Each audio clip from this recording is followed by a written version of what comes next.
from now on. But any questions from anybody or anything? No, I have no questions. I was hoping other people had questions just in case there was like things that I hadn't thought of. Yeah. Is everybody okay with like the course so far? Like how far did you get so far, actually? First of all, I am at a kind of a standstill. I don't want to bother Bella with this, but it's like I did JavaScript and now I have to like redo it because it's not sticking, I guess. Like I feel like I'm moving at such a slower pace than everyone else. See. All right, so we'll take a step back for today's class, and I'll go through and explain it. I'll need you to stop me though to ask me questions if you have any. I'll go through like literally every single every JavaScript one, because I don't want y'all to fall behind, honestly. And this is a lot of stuff, and like the way I structured it was for like everyone to learn on their own, but like if I know that's not always a perfect system, so I will go through and explain. Let me share my screen.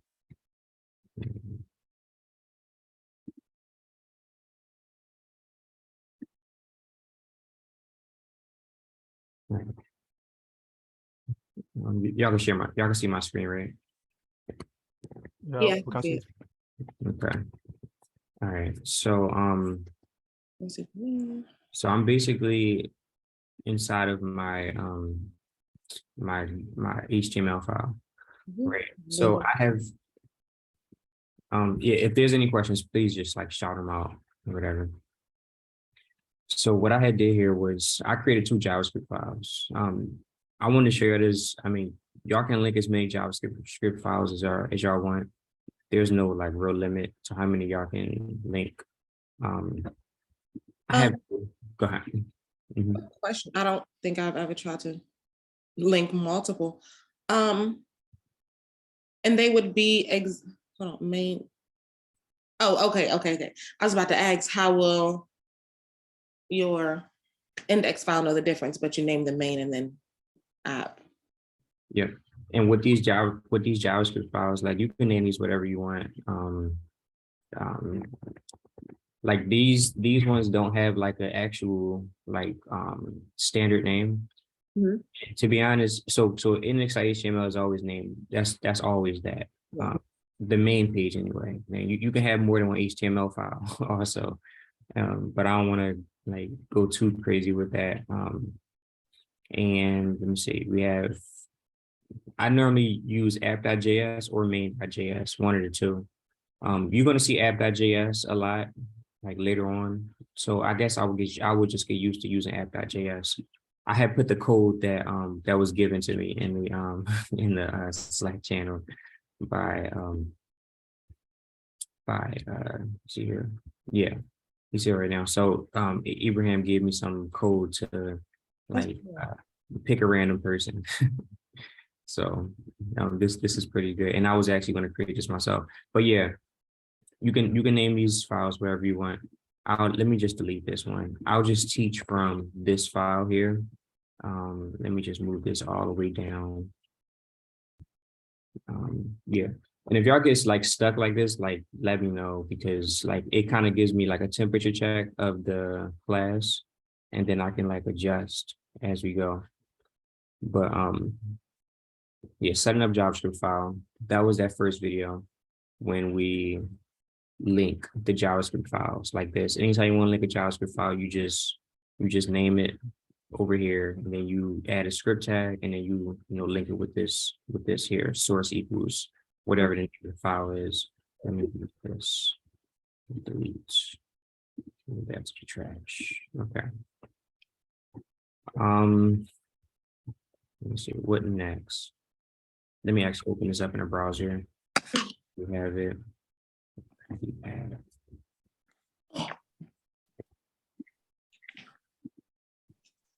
All right, so we got this open. All right. So the next one is comments, right? Comments is literally just like notes.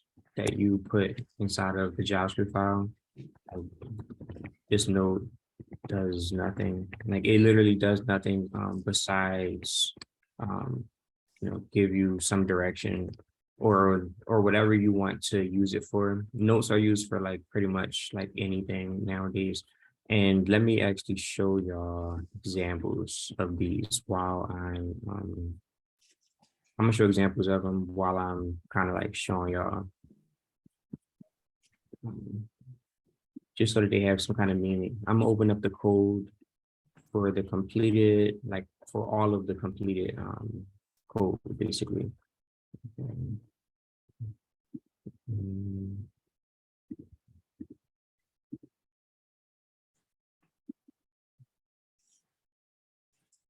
Hopefully I use some comments in here. I probably didn't though. But, all right, so this is like the code for all of the projects or whatever, and this is all of the projects that we're going to build as a class, by the way. So let me see if I have an index.html file, just like I always do regularly.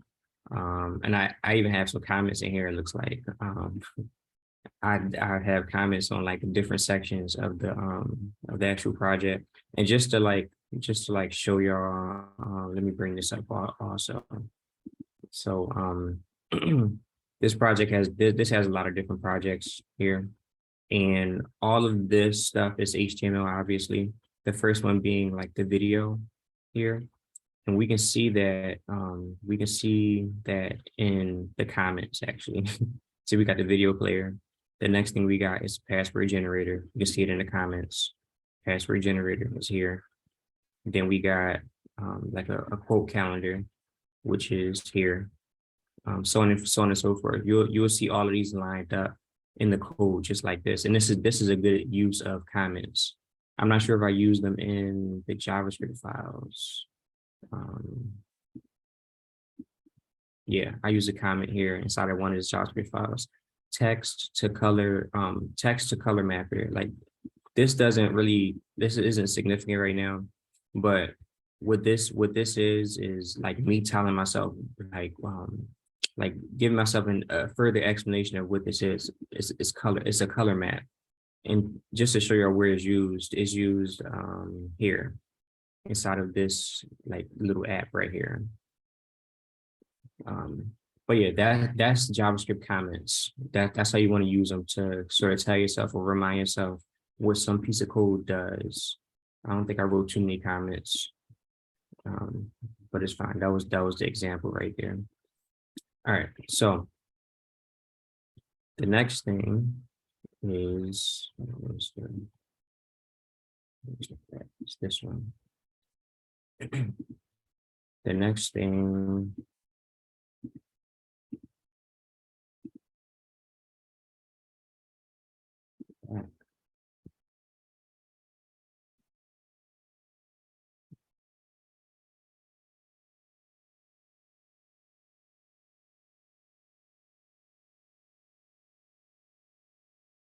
Okay. Next thing is strings. All right, so strings in JavaScript are basically a series of characters. Anytime you want to like represent some kind of series of characters, you want to write that in a string. For example, like my name would be just Isaiah, and this is valid. This is valid JavaScript. You can either write that in single quotes, you can write that in double quotes, and you can write that with backticks. This backticks part, some people don't even. I didn't even realize that this was even on the keyboard at first, but a backtick is like to the left of the number 1 on your keyboard. That's a backtick. So yeah, these are the 3 ways to write a string, as long as it's surrounded by some type of quotes. These backticks, we're going to start using these more like towards the end of the course. Because because these are a very specific way of like you can do things, you can do more stuff with this way of writing like a string, but these are strings. And I'm gonna show you an example. But the backticks, I think it's more of advanced than the double quotation and the single quotation, because with the backticks you can include a variable name. Right, exactly. Yeah, we can include variables with backticks. For example, if I have last name, instead of writing it, like Isaiah space Harrison, what we can do in the backtick is use, and you don't have to remember this part. We're gonna do this later on. You can use a $sign and then curly brackets, and then you can write in the actual variable. So this is the equivalent of writing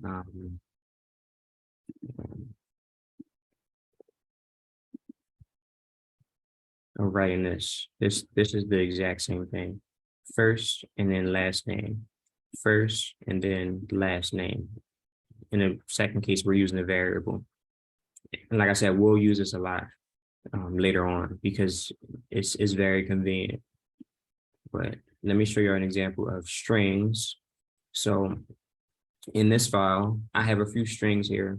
So I want to tell JavaScript to get something by ID. This doesn't matter right now, but I passed in a string, as you can see. It's a string right here as well. I'm looking for something called Breaking Bad author. And like what these are actual IDs that's in the HTML. This is JavaScript interacting with the HTML. So inside of the HTML, I see something with the ID of quote text here. I'm getting this by ID. Like I'm going to interact with this with JavaScript. And that's what this one does as well. It's looking for something with the ID of Breaking Bad author. If I go back to the HTML, I should see Breaking Bad author right here, the ID. So that's basically what that's doing. That's an example of a string. And I also have examples of strings here inside of OOP.js. I have, I'm trying to, it's not too good of a night.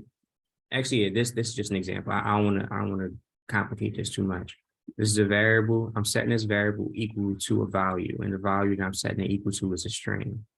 It's a series of characters. That's all. All right, so next is varlet const. We went over this last time, but just to quickly show you examples of it, this is one here, the one we just saw. Anytime we make a variable, we have to initialize it with var, let, or const. What that means is, anytime we want to make a variable, I wanted to make this variable fighter2. I have to tell JavaScript that I'm making a variable. In order to tell JavaScript or like the file that I'm making a variable, I have to start it off with const in this case. Now, you can see const all the way through this whole file. I'm using const a lot. This one I use let. And one of the things, just to keep this, so we get some new information with some old information, I always initialize a variable with const every single time, unless I know that that variable will change. So by default, I always start the variable with const. For example, if I wanted to create a variable, last name, just like I did here, I started it with const. As you can see, this is like my default. I always do this every single time. Now, if I know that I'm going to change it somewhere, then like somewhere down the line somewhere, then I have to change this to let, because you can't change the constant.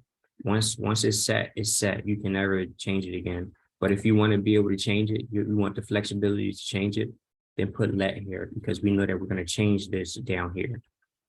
So that is const and let. And don't worry about var, because we're not using var in this class. Though we're not using it in this class, does it often come up? It shouldn't, because var is like a dangerous way to use variables. Like at work, for example, I never see people use var. I always see let and const.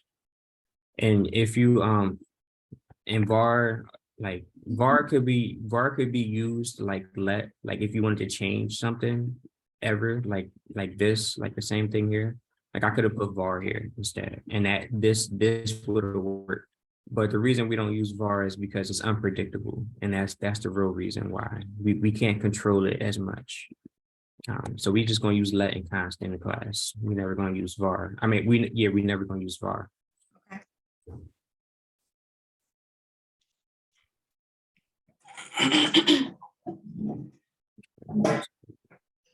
The console is something that is in JavaScript for us to, we basically use it to debug for the most part.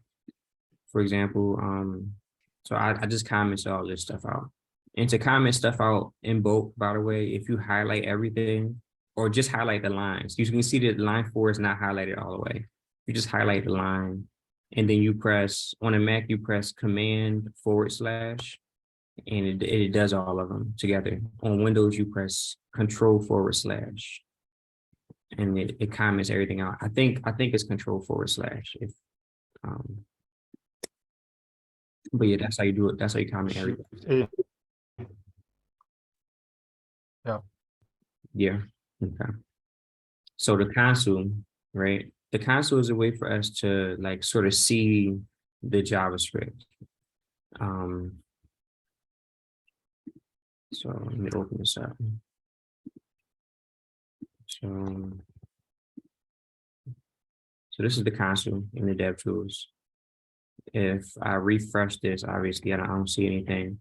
But if I wanted to log something to the console, let's say console.log last name here. If I do a refresh, it logs it here to the console. And this is from this here. It just happened to show you that you was going to share your screen. But yeah, I'm logging this to the console after commented this out. And all this did was it chose a random person inside of this array. I was trying to figure that out. Okay. Yeah, so we let me put word wrap back on because I took word wrap off. I need word wrap. Yeah, let me word wrap editor on. Okay, so now we should have it on. Okay. Yeah, we have an array of everybody's names. And what this code did was it put this array into this variable. We use let here. We supposed to use const. So let's do that. So we use const because we're not going to change it. We're not going to change this either. So let's change that to const. This is a perfect example of some of this stuff. And comments also. Sharing, this is never going to change either. So we always want to put that as const as well. So we have this array. This array has a bunch of strings inside of it. And it has basically all of our names. And what this does is this, the dot length, this tells us how long this array is. And we're going to get to this, like I'm going to go back over this once I get to the array section. But this tells us how many names is in here. And all it does is basically chooses a random, it gives us a random number between 0 and the length of this array. So this has 1, 2, 3, 4, 5, 6, 7, 8. So we're going to have a number between 0 and 7. It's not going to include 8. Those reasons I don't want to complicate things, but it's not going to include 8 right now because of this floor thing. But either way, it gives us a number between 0 and 8. And then from there, it gives us, and this is a random number, by the way. And from there, it chooses a random index inside of this array. This is the 0 index. This is 1, 2, 3, 4, 5, 6, 7. And by doing all of this stuff, tying all this stuff together, we get to choose a random person inside of this array. That's how this works. And like I said, I'll go back over this once we get to arrays, because arrays are really good. They're really good things to have. So yeah, anytime somebody wants to share their screen, thanks to Abraham, I got some code to just choose a random person. But yeah, let me go back up here. So this is what console does. Console just logs, it just logs something to the console. That's all that does. And while we're here, something I should probably point out is we don't always have to have strings as like inside of variables. If I wanted to represent like my age, for example, age. Numbers are represented with numbers. It's just numbers by itself, no strings around them. So words have quotes. I mean, not strings, no quotes around them. Words have quotes. Numbers, you don't have to put quotes there. But I do want to show y'all something that's interesting. So notice that this is gray, right? Just notice that. If I log out age here, so I define age here, and I'm logging out here from line 6. If I refresh, age is purple on the screen. Now these colors may differ depending on your browser, and we can even see that it logged out from line 6 right here, app.js on line 6. So that's purple for numbers. If I surround this with quotes, if I do a refresh, it's gray. So it knows that it's a number versus a string, for example. So that's something to note. Another thing that I want to do, I want to show y'all with this while I'm here, is I want to show you more examples of using variables. So I have A is 1 and B is 2. Just do that. If I refresh, if I type A right here, we can see the value is 1. If I type B, we can see the value is 2. If I do A plus B, we get 3. See, we can do math with this stuff. A divided by B, we get 0.5. You can do multiplication also. So let me see, plus, we can do addition, we can do subtraction, we can do multiplication. Multiplication is that star above the 8 symbol. We can do division. We can do to the power of. So this is 1 to the power of 2. That's just 1 times 1, which is just 1. This one is rarely used, so you don't have to remember this. This is just me telling y'all like advanced stuff. The only thing y'all gonna be using it for is plus, minus, multiplication, and division. Math don't even come into coding. Like, it really doesn't come into coding. It rarely does, but when it does, you're using one of these ones, or you're using the modulus one. So if I do A mod 2, this is A mod 2, mod B, which is 2, is 1. So since A was 1, so this is basically saying this is not a good example of it actually. If I do 20 mod 5, we get 0, because 20, let me just do 6 really quick so we can see the difference. So 20 divided by 5 is 4. The remainder is 0. Modulus gives us the remainder. In this case, this one didn't make too much sense because this was 1 divided by 2 with the remainder, but don't worry about this case.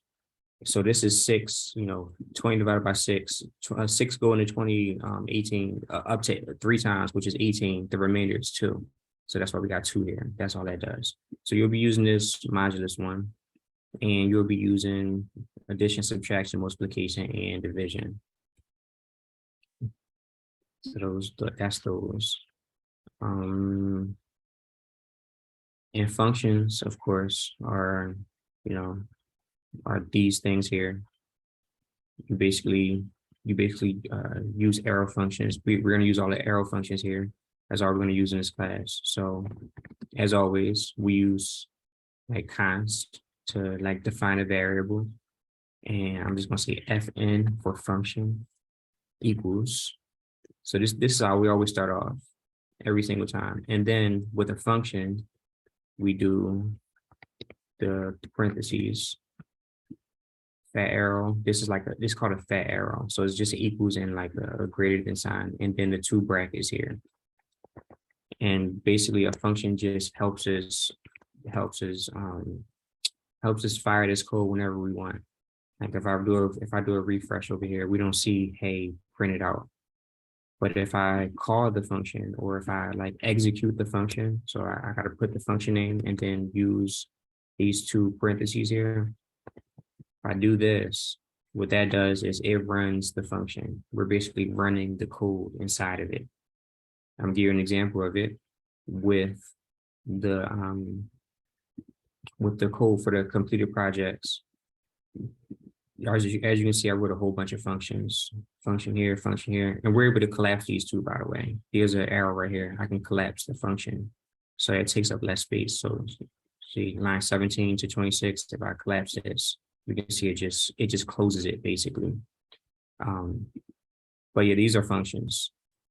All of these are functions. And I try to split everything up into functions.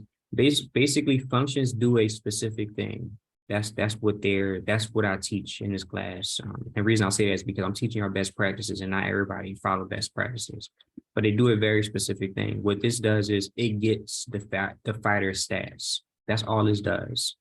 Now, what that means, it doesn't matter, but all you have to know, is that's what this does. It gets the fighter stats. This function, what does this do? It gets the sprite delay, get sprite delay. What that means, it doesn't matter. All that matters is that this function does one thing, and that's what this does. So that's the function. That's the function like high level without getting too complicated. That's all that does.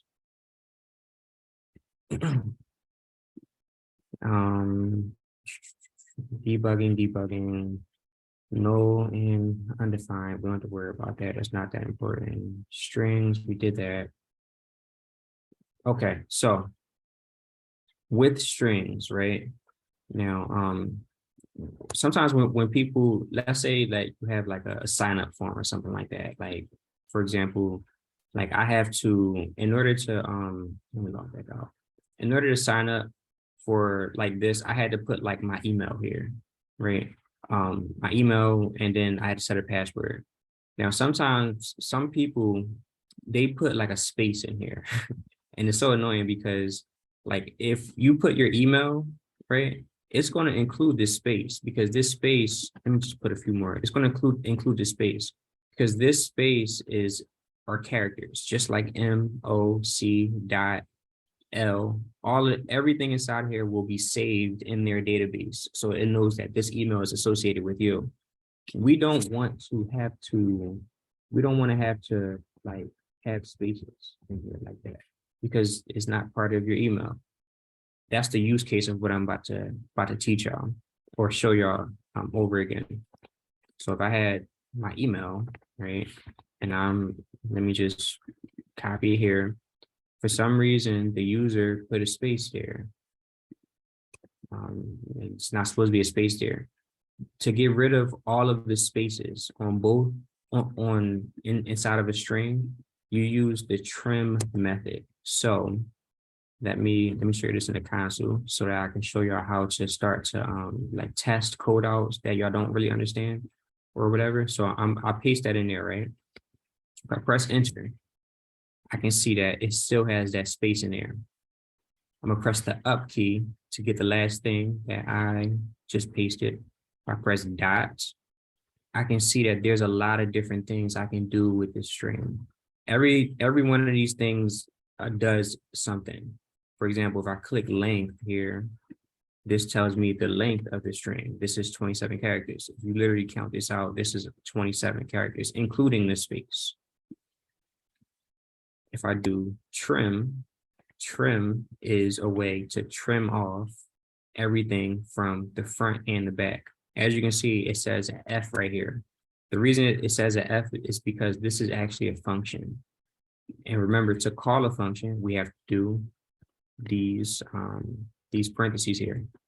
So now we can see once we trimmed it, that space went away. There's no space right there. At first, the space was here, see, but we trimmed it. And it doesn't matter how much space we put. It doesn't just trim like, it trims the front and the back. So that's what this does. No matter how many spaces, trims all white space in the front and the back. What it does not do is trim white space that's in the middle. That stuff stays. It's only the front and the back. of the string. That's what that does. And while we're here, I'm gonna show y'all a few other useful things that y'all can do with strings. So the string here, I'm gonna press dot. I have a lot of stuff here. If I use, let's see, if I use, I'm just gonna pick char at. Char at is another function that we have. See, we got the F right here. We can see that. Let me clear this out actually. We have the F right here. Char at is another function where we have to pass it something, a parameter. We have to pass it a number, basically. If I say 0, if I don't pass nothing, you can see I's right here. See? Passing it nothing. Explain that again.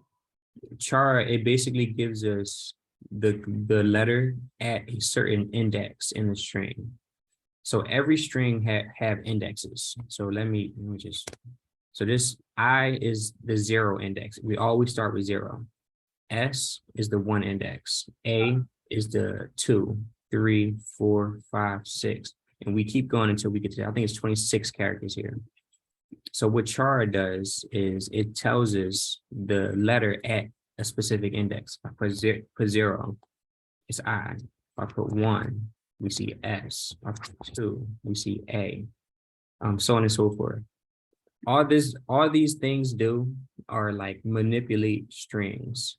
It's basically saying, like, if you was to ask a human, okay, what's the 10th letter in the string? You can say, okay, 1, 2, 3, 4, 5, 6, 7, 8, 9, 10. You would say R because R is right here. But we can't simply ask a computer what's the 10th character in a string because a computer doesn't understand it. The way for us to tell a computer to look for a certain letter in here is we use this char at. That's what that's used for. Let me see if I used it anywhere. I want to show you a practical example if I used it anywhere. This is the actual project. I did not use this anywhere. Okay. But yeah, I can't really think of a practical example for this right now. But yeah, that's what this does. When you say practical, you mean like when would we actually need? I'm trying to make my question. The use of it, like, is it a common use? Right. Yes, it's the use of it. Like if we was to make an app or something, like we have all these apps here. If any of these apps, if let's say like we had to know something about this string. Okay, where what's the 10th, what's like the 20th character in this string? If we needed that information some kind of way, then we would use it in one of these apps, but we don't have a use case for it here in these apps. Okay. I think while we're here, I think that I should probably let me see. I should probably show you an example. Let me look at what something that we use. Password generator. Text. Hold on one moment. I'm just trying to find an example of something I can show y'all.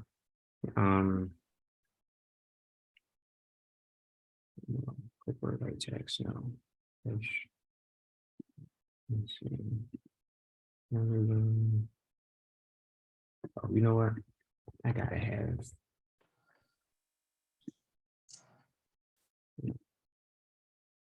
Okay. I'm not even sure if I'm using any string methods, but let me just check really quick. So if I do a string again, this is how I see everything. I literally have to write the string and then write dot, and then I can see everything that I'm using here. Let's see. Length. Okay, so I gotta be using that somewhere. Dot length. So I'm gonna use it once. Let's see what else is popular. I guess I'm not really using too many string methods in the actual like apps, but these are useful. See, to string to lowercase, maybe, oh yeah, to lowercase, here we go. I am using it. To lower, I know which app I'm using it in. So let me show y'all something. So if I do hey, right, and I do to lower case, this changes this string to lowercase. Now I'm gonna show you a practical example of that where I use this in the actual like apps. So let me search this in my code because I know it's here inside of here. Okay. So and I'm gonna put a debugger here too so that we can see what's going on. So basically, let me copy. So I'm using that inside of this app right here, this Pokedex app to lowercase. That's just literally changing all of the text to lowercase. That's all that's doing. Now, I'm gonna get the name of a Pokemon from this list, Bulbasaur. Classic. So I'm opening up the console and just do a refresh really quick so I can get the latest code. I have put a debugger before I use the to lowercase, but if I'll paste that in, it's going to stop. The first thing it's going to do is it's going to get the I think I probably did too much on one string. First thing it do is it get the text. It got Bulbasaur. Now this is an example of JavaScript interacting with the HTML. JavaScript literally went to this thing and it grabbed all of the text that was inside of it. The text that it grabbed comes back as a string. That's a series of characters. That's what that is. And what I'm doing with this string is I'm making this all lowercase, and I'm doing that right here, text to lowercase. And I'm gonna show y'all where it comes into play. I'm gonna hit play really quick, and I'm gonna show y'all something that's gonna look confusing, but there's only one part that I want y'all to focus on.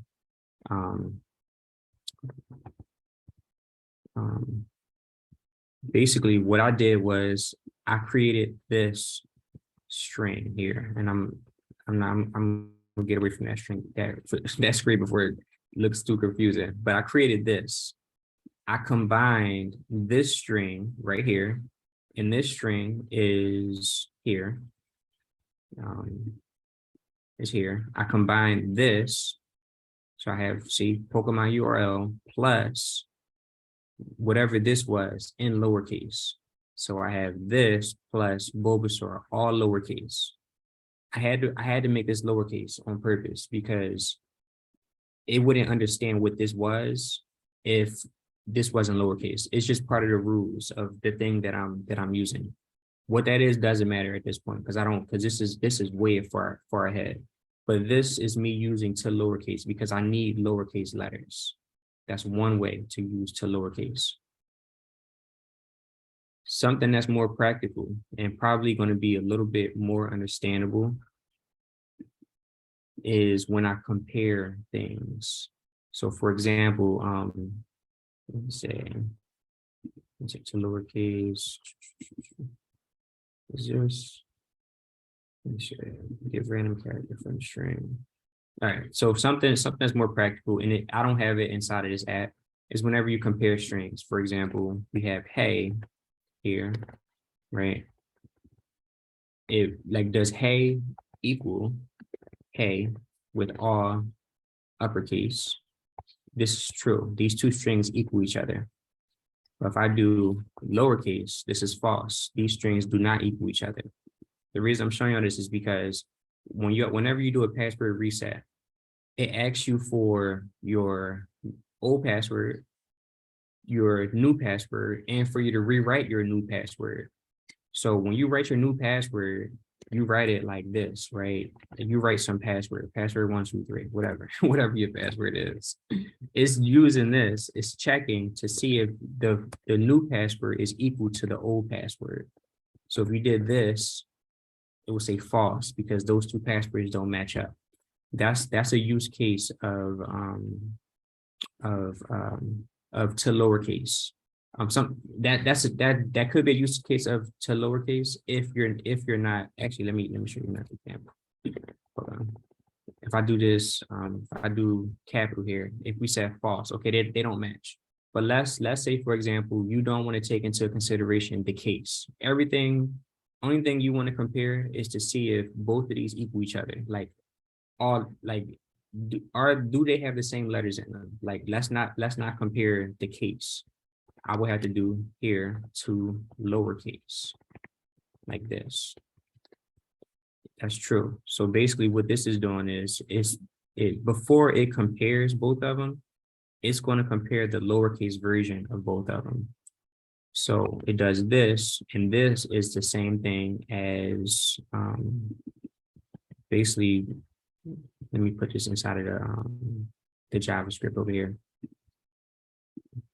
This turns into this after it goes through the to lowercase. It turns everything to lowercase, and then from here it compares this to see if they're true, and it'll say true. So this turned into this, which is the same thing. That's fine. And this one turned into this side, all lowercase, and then this turned into this, because now we're trying to compare something. And these are called Booleans, by the way. These are Booleans. Booleans are true or false values. Booleans. That's what those are. I'll show you more examples of Booleans. See, does 1 equal 2? That's false. Does 1 equal 1? Yes, that's true. Does 2 equal 2? Yes, that's true, obviously. Like these are different ways to say true or false values. Is 1 greater than 2? That's false, because 1 is not greater than 2. 1 is definitely less than 2, though. And if you want to say is 1 less than or equal to 2, yes, that's true, because one of those two cases match. This is us going back to math math class. Is 2 greater than or equal to 4? Of course it's not, because it's not greater than or equal to 4. These are different ways to write Booleans. Does 1 not equal 2? That's true. Anytime we see this exclamation point, this means not. That's what that means. This is not in like math class, but it's a coding term. Let me see. And when we get to this not, it really does get confusing after a while. Does 1 not equal 1? This statement is false, because 1 actually does equal 1. 1 doesn't not equal 1. And this is where like this stuff can get really confusing. Like it starts to become like, okay, like how does this work again? Well, this is false. Just know that. And to show you a practical example of this in the code, let me show you where I use it in the app. If I do use it, I'm not even sure.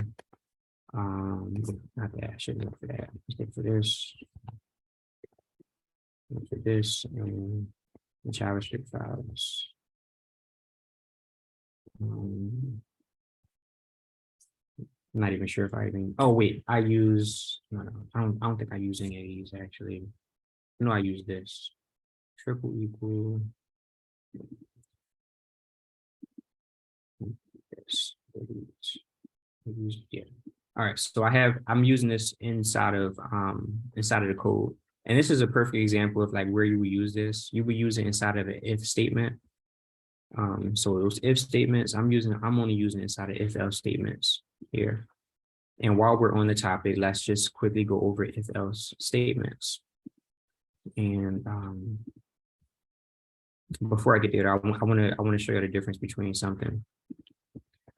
When we were checking to see if something equals something, we were using this here, this triple equals. But I want to share the difference between triple equals and double equals, because there's a difference here. This is how we compare things. The reason we don't say does 1 equal 1 is because this is how we assign values to variables, like if we used to do like a equals 1 or whatever. And this is assignment. These are comparison. These are called comparison operators. That's the name of these. we want to compare something, we either do a double equal or a triple equal. Every time it's not like a single equal like that. But there's a difference between a double equal and a single equal. I mean, the double equal and a triple equal. In this class, we're only going to use triple equal.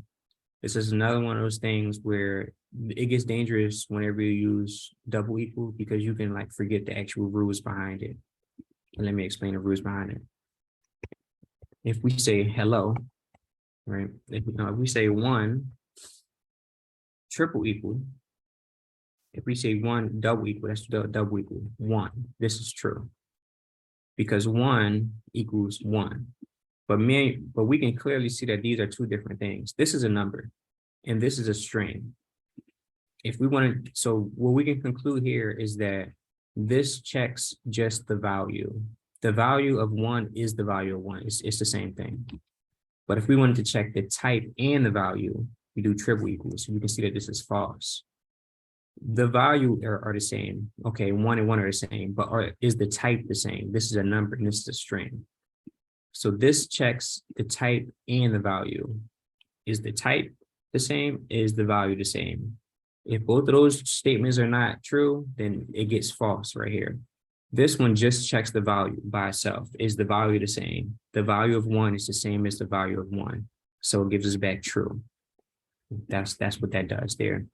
And that's why in this class, we're always using triple equal because we want to be as specific as possible when we compare things. We want to be as specific as possible. And to show you a practical example, like I said, I was going to do, I'm going to go here. Actually, I'm going to, let me see, which app is best. Okay, I'm going to put a debugger right here. And I'm going to show y'all these two things. And I'm actually going to put these out into different variables. We're going to say A is ID and B is this. Right now, we're gonna look at what these values are and how I'm trying to compare them. So we have the ID, which is here, and we have the CPU move. What I'm trying to do is I'm trying to compare to see if both of these are equal to each other before I do something else. What was that? That was a memory game. So I'm going to go here and just do a not there. Yeah, refresh. Let me zoom out. I'm gonna go to the memory game and we're gonna see where that comes into play. I'm gonna click this. Okay, so it comes into play right here. It stopped the debugger and let me. Okay, all right, cool. So ID, whatever ID is, it doesn't matter what ID is. I'm just showing y'all for demonstration purposes. The variable ID turned out to be this string, MG top left. The name of that doesn't matter. We're just whatever. This turned out to be, so this turned out to be MG top left. These two strings are the exact same string. So when those two strings are the exact same string, I'm doing some logic. So if this equals whatever this turns out to be, which is the exact same string, after all of it is like evaluated, I'm going to go inside of this if statement and I'm going to console log correct move. It console logs correct move right here. And it does a whole bunch of other stuff that we don't necessarily have to worry about right now. The only thing that I want y'all to take away from this is that we're executing some code based off of a condition, and that condition was that this thing has to equal this thing. This is us like really like digging into it, and like I'm showing y'all that all of this stuff is just logic. Now we're going to see how we tie together all of this stuff when we start getting into the projects, but this is me showing y'all that. All right, let me get rid of those, put that back, and where were we? All right, we did trim. Let's see. There's a lot of stuff here. And it's already 11:05. So this is what I'm gonna do. We'll go on break for 15 minutes. We'll come back at 11:20. And what we're gonna do in this first class is I'm going to go over this first, let me see. I'm gonna go over some of one of these projects or whatever, because I think it's probably better to see some of the stuff in action instead of me just like show y'all like small stuff at a time. And it's gonna look confusing, which is fine because everybody didn't go through the JavaScript stuff, but I want to show y'all this so that y'all can start to like understand how apps are even built. And I'll explain everything along the way. So it's 11:06 now, actually. We'll come back at 11:30, 11:21. And I'll be here for questions. All right.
All right, we'll get started in 1 minute.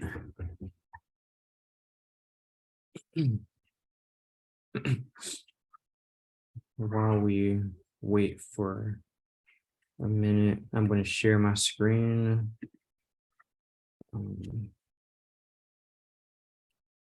Yeah, we'll get started at 22. Actually, I'll share my screen at 22, 11:22.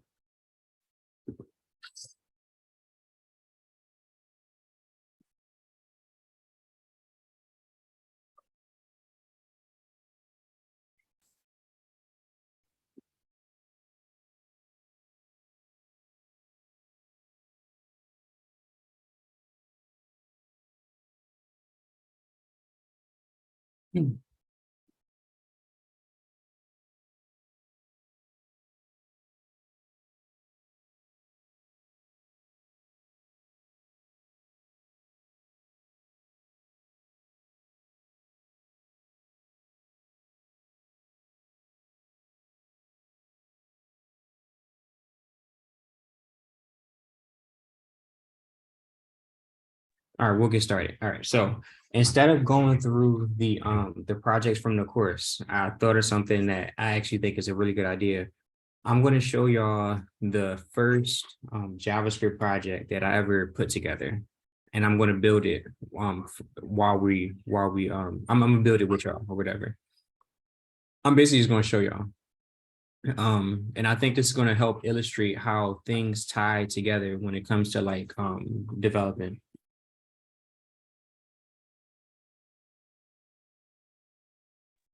All right, so I'm gonna share my screen. Basically, the very first JavaScript project I did is something like this. I basically had a I basically created 9 squares, right? Like a grid of 9 squares. And each of these squares on the ends had different colors inside of them. What I wanted to do was be able to click one of these outside boxes and have the inside box have the same color as the outside box. For example, if this is red, if I click that, I shouldn't have clicked it on the actual screen. If I click this red thing, this middle one should turn red. If I click this green thing, this middle one should turn green. So it's almost like me building an app. But yeah, it's basically, it's tying together JavaScript with HTML.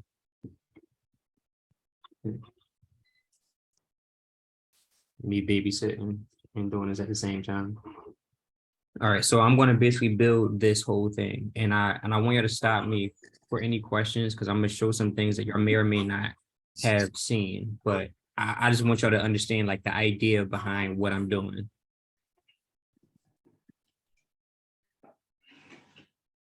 One moment.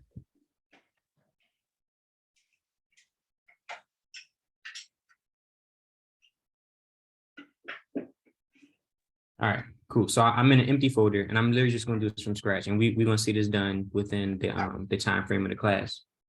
So I created my HTML file. Let me just also create my JavaScript file, main.js, and I'm going to create my CSS file also. I'm just going to do main.css. Actually, I'm naming it style.css. I think that's a more appropriate name. So I'm going to link the CSS file. So it's linked the CSS file, style.css, and I'm also going to link the JavaScript file. I can only see the square pictures on the screen. You couldn't see the square picture. Are we supposed to just be looking at these squares? Yeah, it's just 9 squares. Okay. Yeah, I'm gonna create this first with HTML, and then I'm gonna add the CSS and the JavaScript to it as well.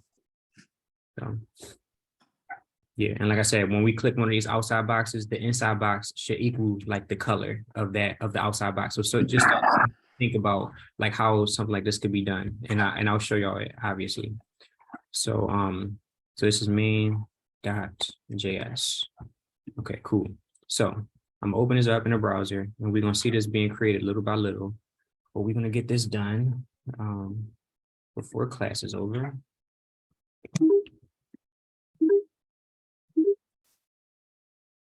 Paste to copy path. Okay. Okay, all right, cool. All right, start off with an empty screen. I'm gonna open up the dev tools just because it's always good. But we can see that we have the main.js and the styles.css linked. So obviously this is, the way we look at this is, in containers. We see all of these boxes inside of one container first, and then we see three like squares or boxes. I mean, three on each row, basically. So what I'm gonna do is I'm just gonna do one top container. I'll just give this an ID of container. And by the way, this is a string. You see, we learned this in JavaScript and HTML. Like this is called a string no matter where you are. It's a string. So I'm going to give a few of these divs. There's 9 of these, and I'm going to give each of these a color, actually. So a color as an ID. Let me copy this down 9 times. 1, 2, 3, 1, 2, 3. There you go. So if we look at the picture, one moment. Jazz.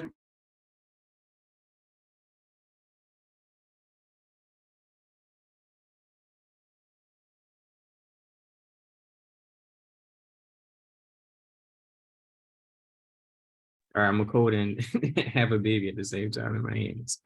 But if we look at the order of these, right, we see 1, 2, 3, 4, and like the 5th one is the middle circle. I mean the middle square. So I'm gonna give all of these IDs of a color, but this middle one I'm gonna give it an ID of like middle square or something like that, or just like middle. So so we have. I'm just gonna give it a color red, blue. I'm gonna run out of colors eventually. Orange, black. This one is the middle one. This is that 5th one. So I'm just say middle here. Is it because you want that one to have a specific function separate from the rest? Why are you doing that something different? Oh, because so what I'm gonna do is each of these boxes, I'm going to give this a color of whatever ID it is. So this one will have a color of blue. This one will have a color of orange. And the way it's represented is each of these are those divs here. This is the one, this is that first one. So 1, 2, 3, 4, and then the 5th one is here. And this one, I'm gonna just name it like middle or something like that, because this one is gonna be the color white at first.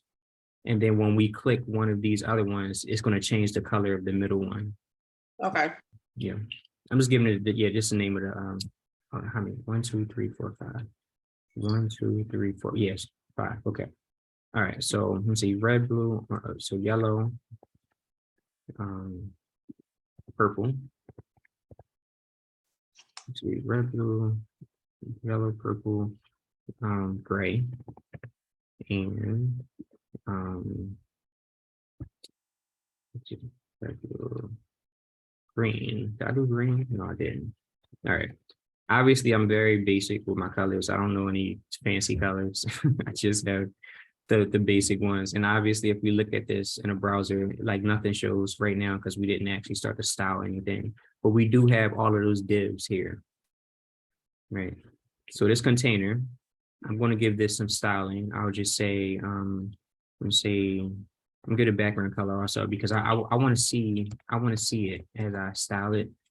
I'm gonna say background color gray for now, and I'm gonna give it a height of, let's say 400 pixels and a width of 400 pixels. Okay, so we got a height and a width. I'm gonna just keep the background color here for now, just so that I can like see it here, but I'll put this inside of the CSS. And obviously I have to target this by ID here. What time is it? 11:30. We still got time. So I'm gonna refresh and we got the same thing. So oh actually let me change this. I'm gonna change this to 300. I think 300 is better because of what we're about to do. But 300 and 300. Perfect. So I'm gonna zoom in a little bit so we can see it. So this thing has a height and a width of 300, right? And if we look at the this thing, we have three, it's a 3x3. So obviously each one of these squares should be 100 by 100 because there's 3 across, and the height and the width is there's 3 across and 3 down, and the height and width of the container is 300. Okay.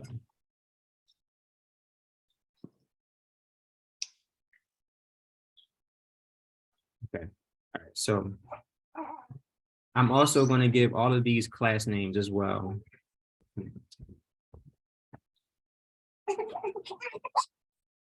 Okay. All right, cool. So I'm also gonna give all these classes as well. And the reason I'm gonna give these classes is because I want to give these, I want to have like a common styling between all of them. And I don't want to have to target each and every single one of these. And I'm just gonna name these square. Like the class name just gonna be square. And I'm gonna use this in the actual in the CSS in a minute. And please, again, stop me if anything don't make sense. So each square, I can't see your code though. Yeah. you can't see the code. Let me stop sharing and reshare again. Can you see it now? Yeah. Yeah, I can see it now. Okay. All right. So all right. So basically, just to quickly explain this again, because I thought y'all could see it. We have a container here, the top container, and then we have all of the different divs that's inside of them. And each of these have an ID of the different colors here. Obviously, the middle one is just the middle one. I just named the middle. But now I'm giving all of these class names a square because I want to give all of them common styling. And the styling that I want to give each of these squares is a height and a width. Height and a width of 100 pixels. Width 100 pixels. Right. So that's that. I'm gonna go back to this screen and do a refresh. And if I hover over these, we can see that first of all, these are these are not all within the square, but we can see that it takes up a third of it. And obviously, in order to get these stacked up side by side, I have to make the parent display flex because that stacks them up side by side. So I'm gonna do 2 things actually. I'm gonna do display flex for the parent flex. If I hover over these, we can see that that all of these fit directly inside of there. It's not really taking into the account the width because it's trying to squeeze everything inside of the first line. In order to get rid of that, we want to make it wrap. We want to make it like, just like the word wrap, it goes to the end of the line, then it comes down, and then it comes down. That's how we want to do it. So we made it display flex. Now we have to do flex wrap. This wraps all of these around. That's basically what that does. If something needs to wrap around, then it does that. And that's how we got all of these squares on different lines. This makes sense. So flex by itself, put all of these on the same line, and it collapsed the width of it so that everything could fit on the same line.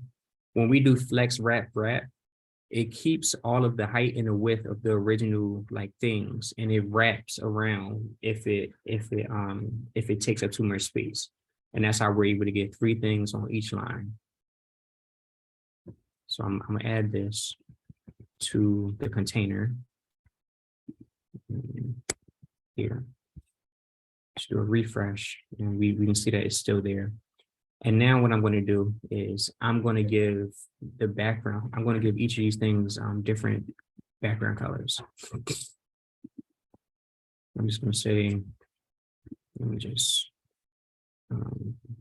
copy a few of these over here. And obviously I'm going to get rid of some of this stuff. I just wanted to get all of the different like letter names and stuff. So we have red, blue, orange, And if you're wondering how I'm doing this, I'm just highlighting something and I'm pressing the return keyword, and that effectively deletes everything in between.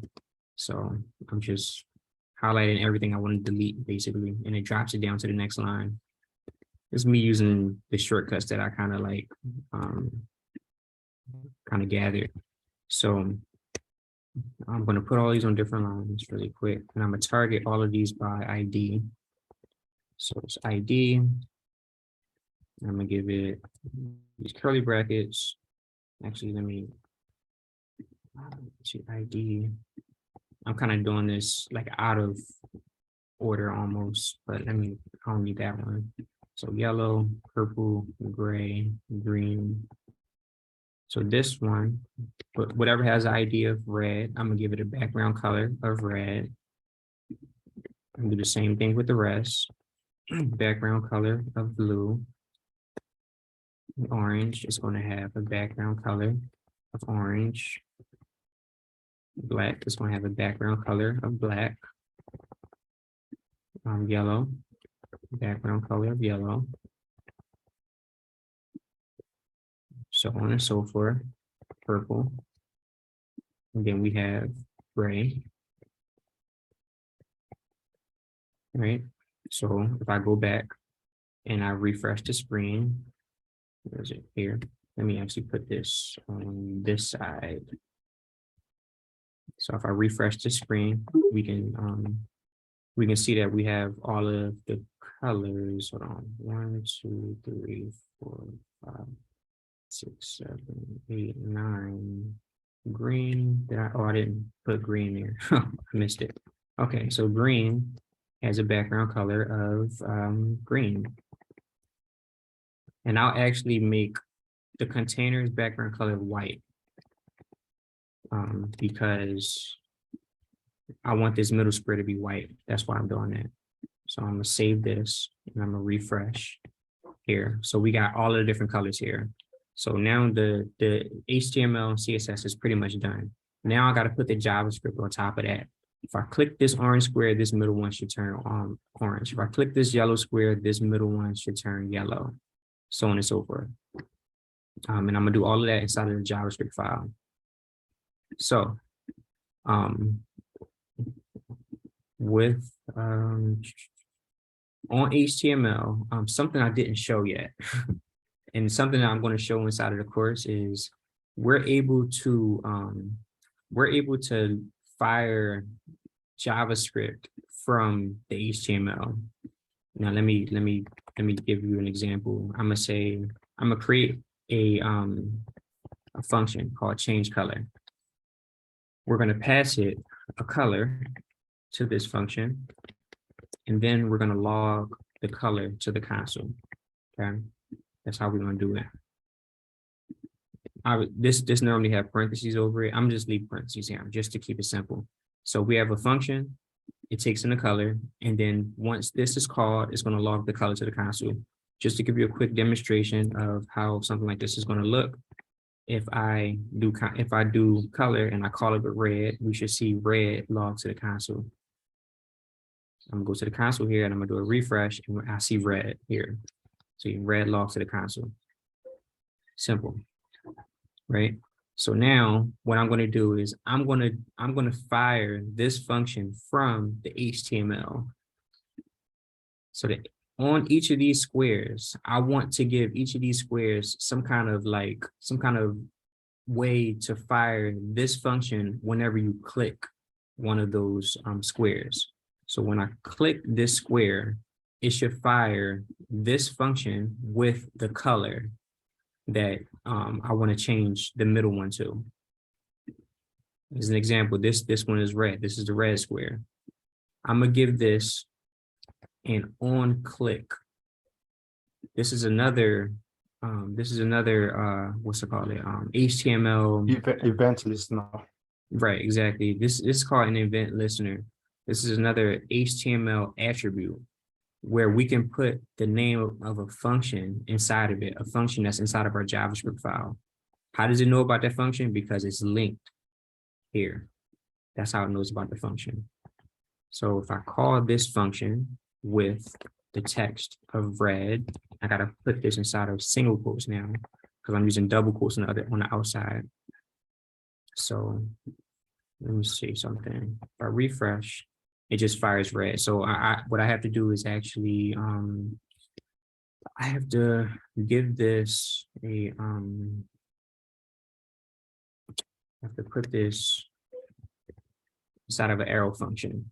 And this looks very, very weird. But basically, this is a function right here. We have the parentheses, we have the arrow thing, the same thing that we have here, the parentheses, then the arrow thing, and then the curly brackets right here. We have the curly brackets right here. That's a function. If I save this, let me do a refresh real quick. Why is it doing that?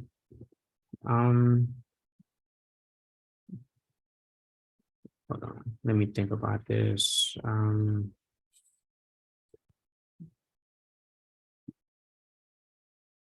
Actually, we're gonna do something different. We're gonna do something a little different. We're gonna keep it on click, and we're just gonna pass it the actual we're gonna pass the actual function here. Right now, if I click it, wait, why is it? Oh, that's logging over here. I was wondering why that was happening. Okay, let me try this again. Let me try this. Let me see what happens. Okay, if I click this, yeah. So if I click this, red logs out here. I'm glad I didn't have to make this more complicated. So we have an on click, and then inside of the parentheses, we're firing the function with the red text right there. Now I'm gonna do the same thing with the rest of these. So put these here. So for this one, I want to fire with blue. This one is going to be orange. Time is it? 43. This one will be black. Middle, we don't need to do anything there. And this one's going to be yellow, purple, gray, and green. And save that.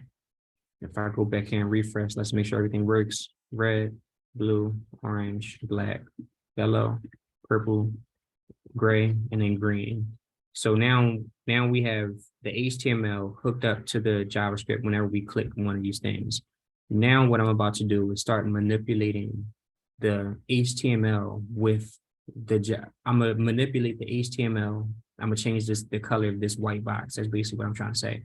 I'm gonna manipulate this to change this background color to whatever color we log here to the console. So in the course, we learned about something called the DOM, and we learned how to manipulate the DOM, the document object model. So if I wanted to, so first what I know I need to do is I need to change the color of this thing here. So the first thing I need to do is get access to this middle square. I need to put this into a variable. So I'm gonna name that variable middle.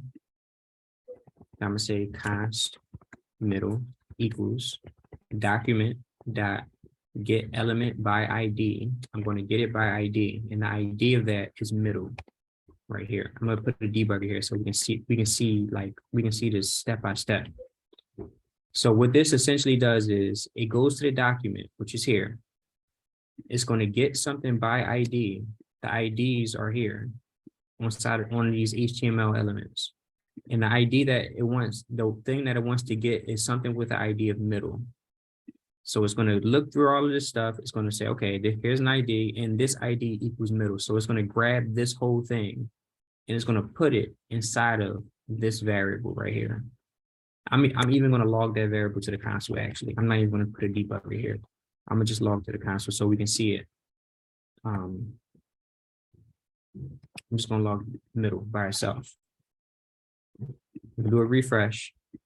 See, it logged the HTML element. See, square. And even if we hover over it, we can see that highlights on the other side. No matter which square we click, it's gonna target that box and it's gonna log it to the console. And if I hover over it, obviously we're targeting that middle box. So now we have that HTML element inside of a JavaScript variable. That's how that's tied together. Now, since I have access to the HTML element inside of the JavaScript variable, now I have access to properties and methods. I can do things on this. Remember when we was doing string, when we pressed dot and we saw a bunch of stuff? Now, when we press dot, we can see that we can do a lot of stuff here. But the thing that I want to do is I want to change the background color. In order to change the background color, I can access the styles, and I have styles. Where is it? I have style right here. So middle dot style dot. I want to change the background color. So background color is right here. Equal, and I'm gonna change that to the color that we passed in. So, and I'm gonna just get rid of that console log. So what I did was I grabbed the HTML element that we want to manipulate, and then I used the properties inside of it, like the things that we can manipulate it with. I want to go inside of the styling, which is the CSS. And the thing that I want to style is the background color, and I want to set that equal to the color that we passed in. That's what that does. If I save this and go back here, we're going to see that the app now works. If I click this, it turns orange, turns yellow, green, gray, purple, black, red. That's what this does. And the reason I wanted to share this is because like this is the power of HTML, CSS, and JavaScript. We can see that we started off by structuring everything inside of the HTML. We gave it IDs, we gave it class names, because we wanted to style it inside of the CSS. So we built the structure in HTML, we styled it inside of CSS, and we put the functionality inside of the JavaScript. So now I tied the JavaScript to the HTML by using this on click. And by using the on click, I can fire a JavaScript function from the HTML. And the function that I wanted to fire was a change color function, which is this change color function right here. And I happen to be passing it the color that I want to pass it, purple. So yellow, purple, gray, green. Passing it that color is being passed in here. So anytime that function is fired, it's passed in right here. After we pass in the color, we get access to the HTML element by using this document thing here, document.getElementById. We pass it the ID. Now we're storing that HTML element inside of a variable. And once we have it inside of a variable, we're able to manipulate it. So we want to manipulate the style, we want to manipulate the background color, and we want to change it to the color that we passed it in. Now, before I ask if there's any questions, I want to preface with something. I did a lot of stuff here. I used onClick, I used classes, I used IDs. I even used this document thing. I used a variable, like, and I somehow knew that I can change the background color by doing this. A lot of this stuff, you had to see it first before you're able to do it yourself. This is me showing you how to do it, right? Any style you want to change, it's out of an HTML element, you can change it. You can change the color. That's like the text color if you wanted to, the color right here. We can change the background color, obviously. We can make it a flex box. What was it? Display flex. So display should be here somewhere. See, display is right here. Any one of these things. We could have changed all this stuff. We can change the height and the width. So height should be there. So height is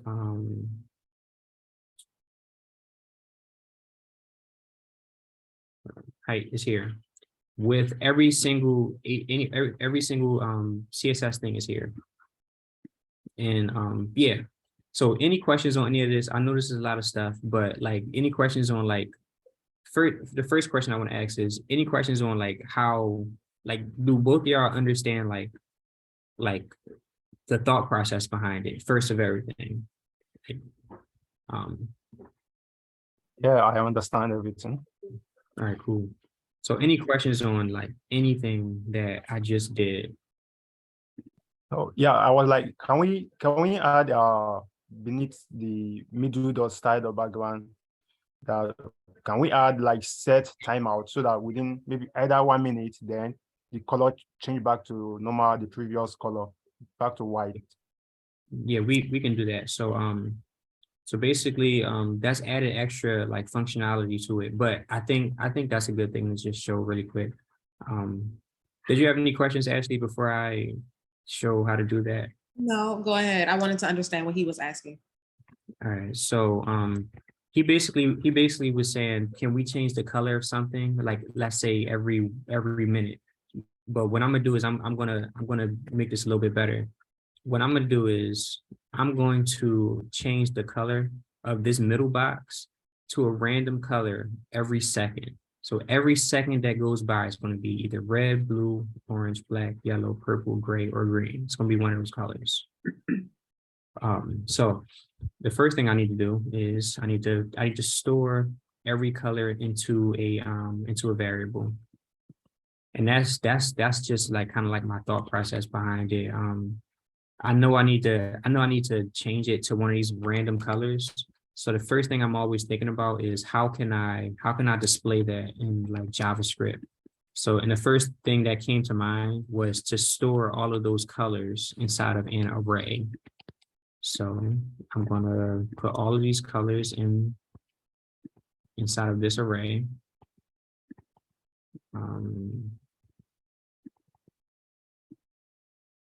So I'm gonna change all of these to strings, obviously, because they got to go inside of the array. And then I'm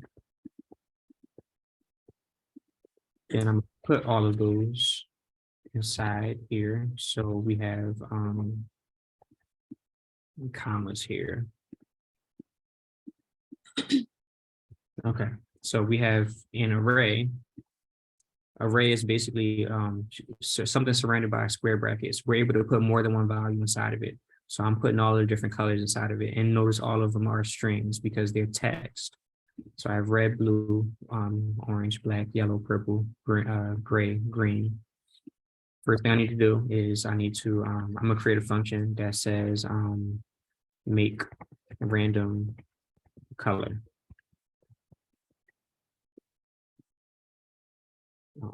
Anytime I want to do something in JavaScript, I want to put that inside of a function. I don't want to just write the JavaScript out.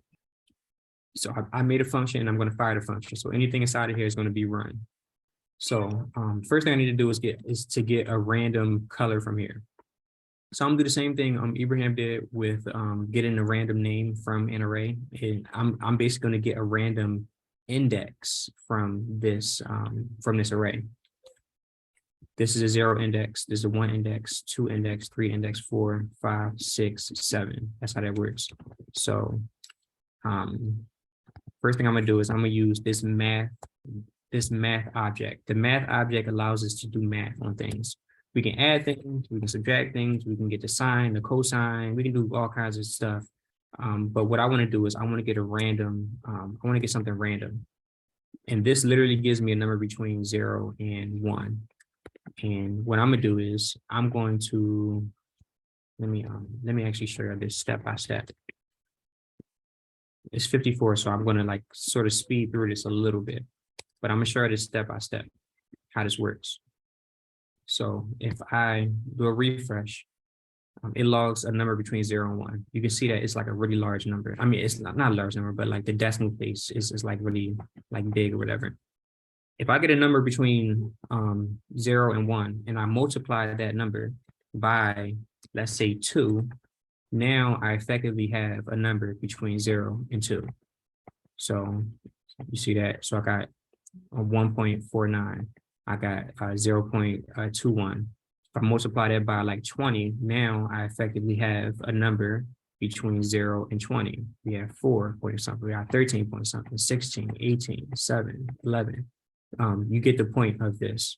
The reason I'm showing you this is because I want to get a random index from here. We have 1, 2, 3, 4, 5, 6, 7, 8 things inside of this. Instead of me writing 8 here, what I can do is I can say, I can get the length of this, which is 8. It's the exact same thing. We have 8 things inside of it. The length of it is 8. If If I go back here and just do a refresh, we're going to get a number between 0 and 8 every single time. And it's a decimal place, by the way. In order to get rid of that decimal place, I'm going to use the math thing again, and I'm going to round down. I want to round all of this stuff down. So I surround all of this stuff with parentheses because I want all of that stuff to be rounded down. I say math dot floor, and that's what that does. This rounds any number down to a whole number. If I refresh, now I effectively have a number, a whole number between 0 and 1, 2, 3, 4, 5, 6, 7, 8, and 8. Just 8, yeah, and 8, not including 8. And I should have started off with that. This math dot random gives me a number between 0 and 1, not including 1. So that's like 0 all the way up until 0.99999, like something like that. So what this is going to do is going to give me a number between 0 and 7 because this has 8 things inside of it. At first, it gives us a number between 0 and 7.9999, like something like that. But if we round this number down, we get a number between 0 and 6 because we never, and 7 because we can never get to 8. So that's what this does for us. That's what this whole line do for us. We get anything from 0 to 7. The reason I got a random index is because I can use that random index to get a random thing from this array. If I console log just the array by itself, right? We can see that the array logs to the console. We got 8 things inside of it. We can see that there: red, blue, orange, black, yellow, blah, blah, blah, all that stuff. If I do the array at index 0, I put square brackets right there. Obviously, I'm going to get red because red is the 0 index. If I do array at index 6, we have 0, 1, 2, 3, 4, 5, 6. And gray should print out right here. So gray prints out right there. So the reason I'm showing this is because I want to show you how to get access to certain things.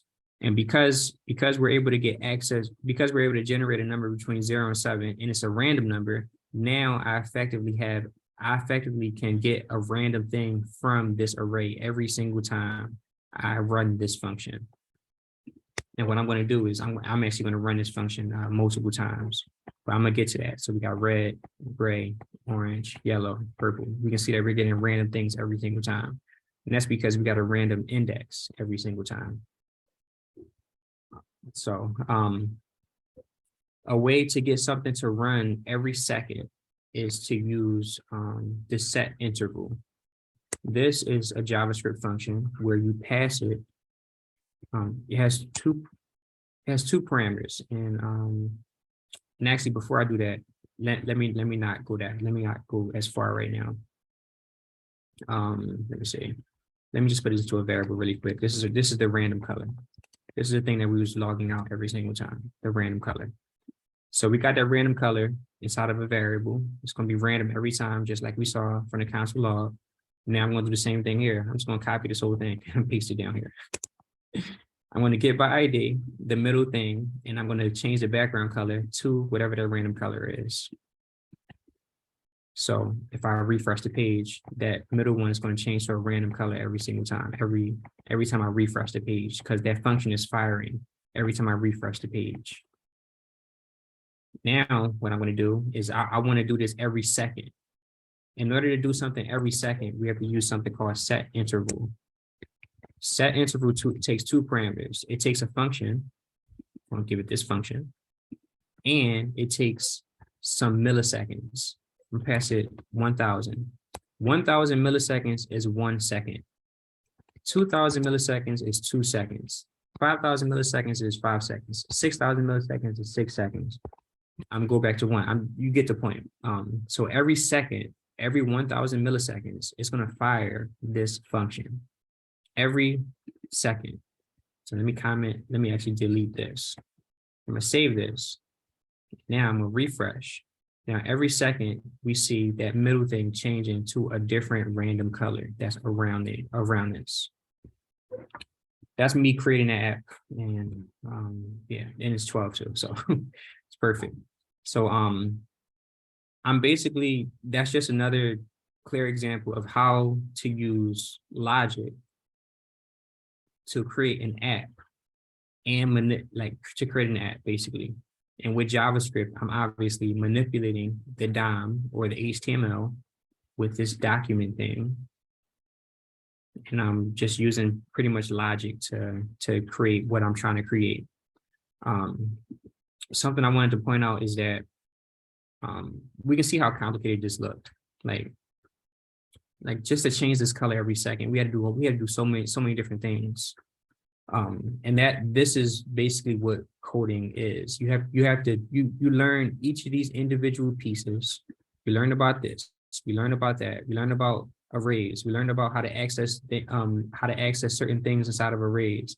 And we tie together these little pieces. It's almost like having a toolbox. You got a screwdriver, you got a wrench, you got a hammer, you got a saw, you got all these different tools. And when you go to build something, you think to yourself, how can I use all of these different tools, use all these different tools to create something? And that's essentially what I'm trying to teach y'all how to do. I'm giving y'all all the tools that y'all need. And that's why that section is called JavaScript tools, by the way. I'm giving y'all all of the tools that y'all need to build anything that y'all want to build. Y'all can literally think of any app y'all want to build. And with these tools in different combinations of different ways, we're able to build anything that we want to build. Any questions? Nope. Okay. No. All right, cool. So something I kind of like messed up on myself.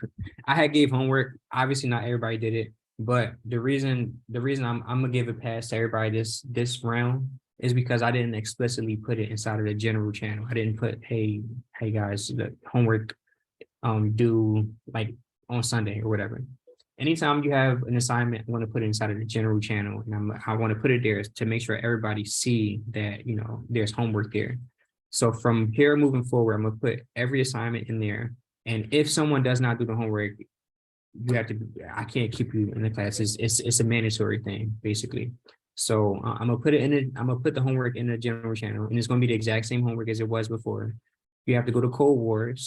You have to do one problem, and you have to write comments for the problem. Thank you to everybody that did submit it, because I did get some people that actually submitted it.